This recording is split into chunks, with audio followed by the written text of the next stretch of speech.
Hi, I'm a recovering addict. My name is Steve. This is On Life's Terms Personal Stories Series, Episode 2. The following story appeared in the first edition of Narcotics Anonymous Basic Text. This version is from the 6th edition, page 128 of the basic text. He lived in a place that many called paradise, but in his story from our first edition, this beachcomber shares that for an addict, Skid Row is in the mind. Through NA, he has found a sense of peace and a new way of life. Mid-Pacific Serenity. I am a happy, grateful drug addict, clean by the grace of God and the 12 steps of Narcotics Anonymous. Life today is fulfilling and there is joy in my heart. It wasn't always this way. I drank and used drugs for 12 years on a daily basis for 10 of them. I was an addict of the hopeless variety. It really seemed to me that I was born this way. I was born and raised in Southern California in a loving middle class family. Both my sister and I were wanted, loved children, and were shown that in every way. As far back as I can remember, I have felt separate from this family and all of life. Of course, I am talking of an intense fear of life. I cannot remember feeling the simplicity of being a child. I had the addict's personality growing up. Self-will run riot. I always wanted my own way, and if I didn't get it, I sure let everyone know. Growing up in Southern California, I seemed to get into all the normal things, going to the beach, getting into sports, yet always the fears and feelings of inadequacy never let me live up to my potential. I was an average student throughout school, had lots of friends, yet I withdrew, dominated by the fear. I guess I was about 15 when I tried my first drug, alcohol. From the first drink, it was oblivion. Finally, I had found freedom from fear, or so I thought. From the beginning, I identified with the rejects, the people who slept on the beach under the piers. As I look back over these 12 years, I see how I loved each new drug I tried. Alcohol was only the beginning. If it got you loaded, I wanted to try it, and I always wanted more. It didn't matter if I was sniffing glue or shooting the best coke or heroin. I wasn't a rich, choosy addict. I just needed to stay high, and all my energy was put into that direction. I quit school in the 12th grade. Surfing had become part of my life, so it was off to Hawaii. My parents were very confused about their son, who didn't do a very good job of hiding his desperation. To all who were sane and living life, I appeared very lost and unhappy. You see, it was a very short time after I started using that alcohol and drugs quit doing for me what they did in the beginning. The fear had returned, only much worse than before. My first trip to Hawaii in 1962 was only the beginning of many more to come, always trying to run from myself. Hawaii was, and is, a paradise, but I only saw it through the eyes of being loaded. Thanks to the warm weather, it was easy to pursue the only life I knew. The way of life was to wander the streets and sleep in parked cars or other available shelters. At the age of 19, I was back in Hawaii for the third time, a full-blown addict and so lost and confused, I only knew I had to drink and use drugs, and there was no other way. Returning to California at the end of the summer of 1963, I found myself joining the Navy. Being lost, that seemed to be the easiest thing to do. Just sign my name. It was easier than looking for a job. I was so burned out already and wanted something different, yet didn't know how to ask for help. The Navy, of course, was not the answer. The drugs continued, and after 2 years I was discharged. The psychiatrist said my mind had become disordered from the use of marijuana and LSD. Plus, I had jumped overboard in rage at the Navy. I convinced myself that once I got out of the Navy, things would be different. No one would be telling me what to do. But I met a new friend at this point, the world of fixing.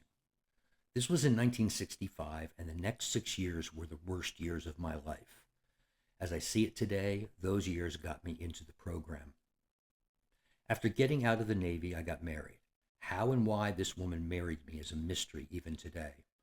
On our wedding night, I shot some dope and slept on Venice Beach with my dogs. This is the type of behavior a selfish, self-centered addict has. concerned only with himself and getting loaded. The way I was able to stay loaded was by dealing, always being the middleman. The house where we lived was being watched. It was on the Venice Canal in Venice, California. My parents knew what was going on, so with my wife 4 months pregnant, they helped us get out of there, and it was back to Hawaii. We lived on the North Shore. It was a more isolated part of Oahu. Lots of young people lived there. This was the year 1967, and at this time, LSD was really popular, and everyone was into the spiritual thing, Eastern religion and gurus. There were 2 Harvard professors who were taking LSD and saying that you could find God, so I thought all that love, peace, and joy sounded good. I wanted out of the feelings that I was having. Fear dominated my life. I had been shooting a lot of speed in California the past year. I decided to clean up my life in Hawaii, so I took psychedelics, smoked hashish, and tried to meditate. Somewhere I had read that when the student was ready, the teacher would appear. Little did I know that the program of Narcotics Anonymous was about to be introduced to me, and that it would become my teacher. I was able to stay away from shooting dope that year. My wife and I had a baby girl and were on welfare, living in the country. I seemed to be fitting right into the movement of the time. Flower children, the everything is beautiful consciousness. Yet still inside, everything wasn't beautiful. There was a 4-bedroom house next door to us for rent, and one day this woman appeared and told us that God had told her that she was supposed to live there. She was in her 50s, had long gray hair to her waist, and wore a bikini most of the time. She had no money, but said she was led to this house. This woman seemed to radiate a feeling of love and joy that I had never felt from anyone else before. Immediately upon meeting her, I felt as if I had known her forever. Something in me was drawn to her. Little did I know that she was to become my sponsor and play such a big part in my life. This was the beginning of a journey that even today amazes me. It is a way of life, a way of learning complete trust in a higher power. Through a series of miracles, which I now have come to see as quite normal to my life, this woman ended up in this house with the rent paid every month. Needless to say, this house became a program house. A meeting was started at this house.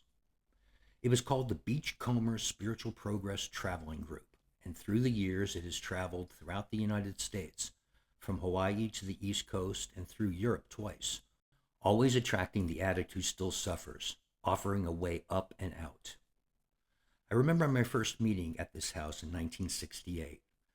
For the first time, I felt as if I really belonged, not so much because I heard people talk of using drugs as I had, but because they spoke of what was going on inside.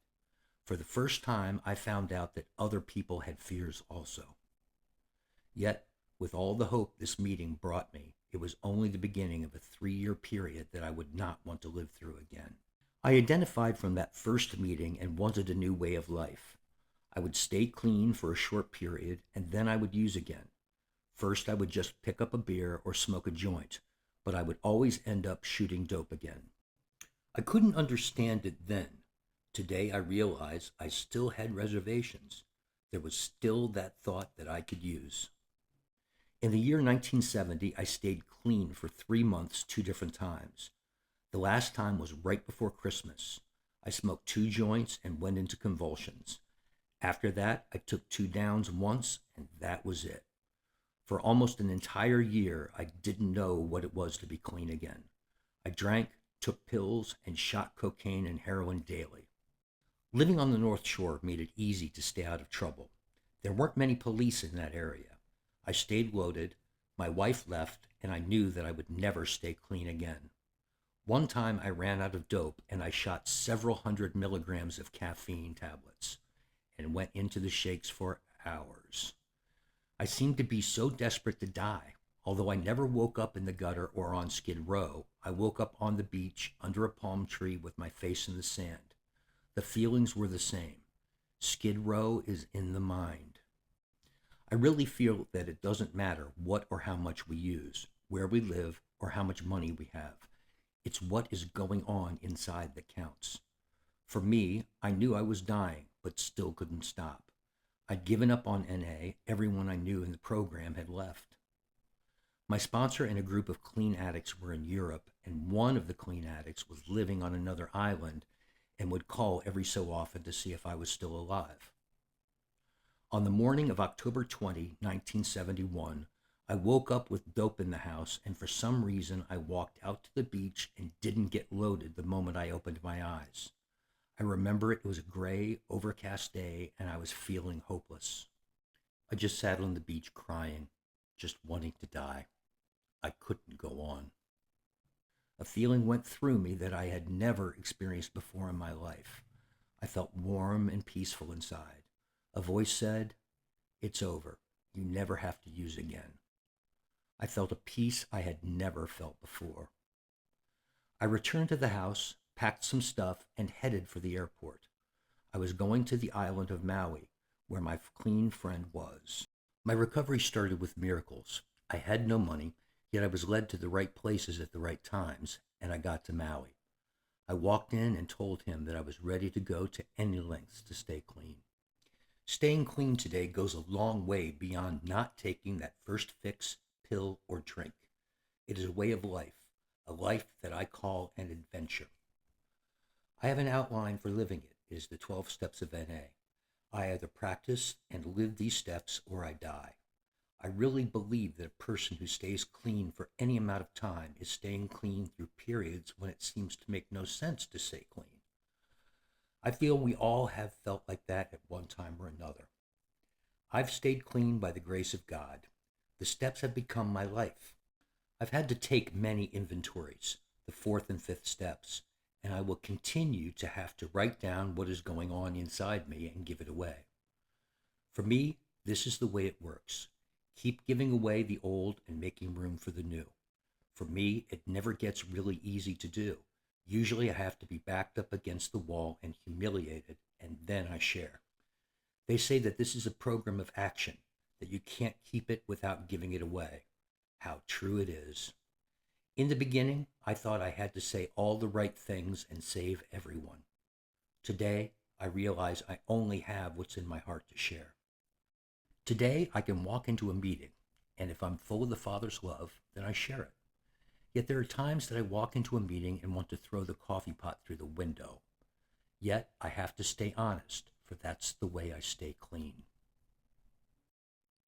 I know today that staying clean and having a relationship with God as I understand Him is the most important thing in my life. When I do that and carry the message to the ones who still suffer, then all else is provided in my life. I really believe that I don't have to prove anything to anybody.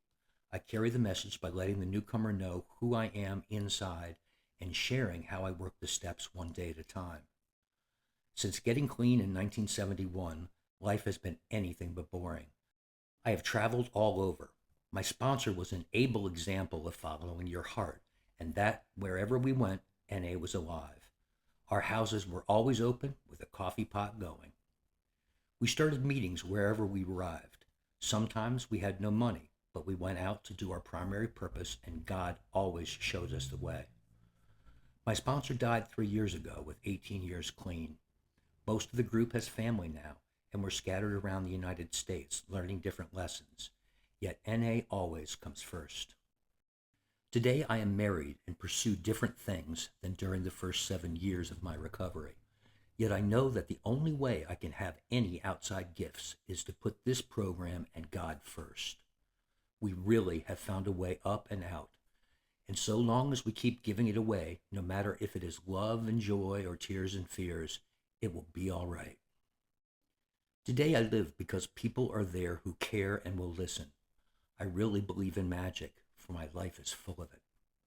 God is loving us now. This has been On Life's Terms.